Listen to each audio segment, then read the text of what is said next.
अभी 3 दिन पहले ही नेक्स्ट जनरेशन जीएसटी रिफॉर्म्स लागू किए गए हैं।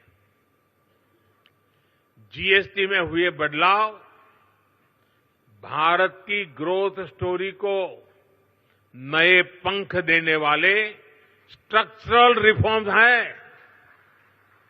इन रिफॉर्म से जीएसटी रजिस्ट्रेशन आसान होगा, टैक्स डिस्प्यूट्स कम होंगे और एमएसएमईज को रिफंड भी तेजी से मिलेंगे। इससे हर सेक्टर को लाभ होगा। आप सभी ने जीएसटी से पहले और जीएसटी के बाद और अब तीसरा स्टेज है नेक्स्ट जनरेशन जीएसटी रिफॉर्म्स, यानी तीनों परिस्थितियों को अनुभव किया है। कितना बड़ा अंतर आया है, ये मैं कुछ उदाहरणों से आपके सभी के बीच रखना चाहूंगा।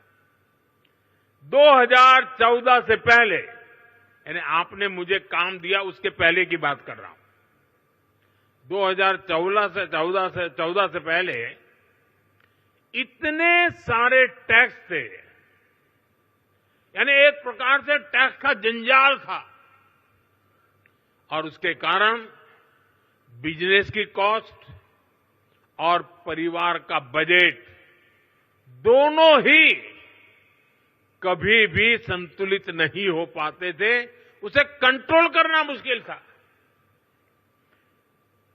1000 रुपये की शर्ट पर, ये 2014 के पहले की बात कर रहा हूं, आपके पास पुराना बिल पड़ा हो तो निकाल दीजिए। 2014 के पहले 1000 रुपये की शर्ट पर 170 रुपये टैक्स लगता था, 170 रुपीज।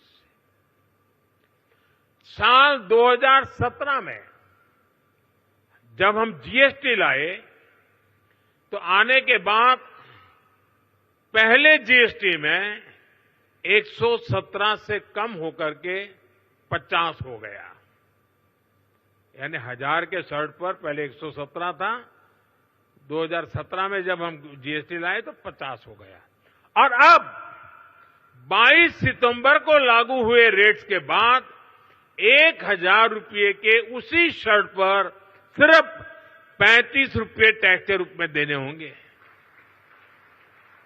साथियों, 2014 में toothpaste, shampoo, hair oil, shaving cream, इन सभी पर अगर कोई 100 रुपया खर्च करता था तो इन पर 31 रुपये टैक्स देना पड़ता था। 100 रुपये पर 31, यानी 100 रुपये का बिल 131 रुपये का बनता था। ये 2014 के पहले की बात कर रहा हूं मैं। 2017 में जीएसटी आया तो 100 रुपये का यही सामान 118 रुपये का हो गया, 131 से कम होकर के 118, यानी हर 100 रुपये के बिल पर 13 रुपये सीधे बच गए। अब जीएसटी की अगली पीढ़ी में, यानी इस बार जो जीएसटी का रिफॉर्म हुआ है, ये सामान 100 रुपये पर 5 रुपया 105 रुपये का हो गया है। 131 से 105 पर आ गया, यानी 2014 से पहले की तुलना में सीधे 26 रुपये की बचत, 100 रुपये पर 26 रुपये की बचत देश के सामान्य नागरिक को हुई है। इस उदाहरण से आज समझ सकते हैं कि एक सामान्य परिवार की हर महीने कितनी बचत हो रही है।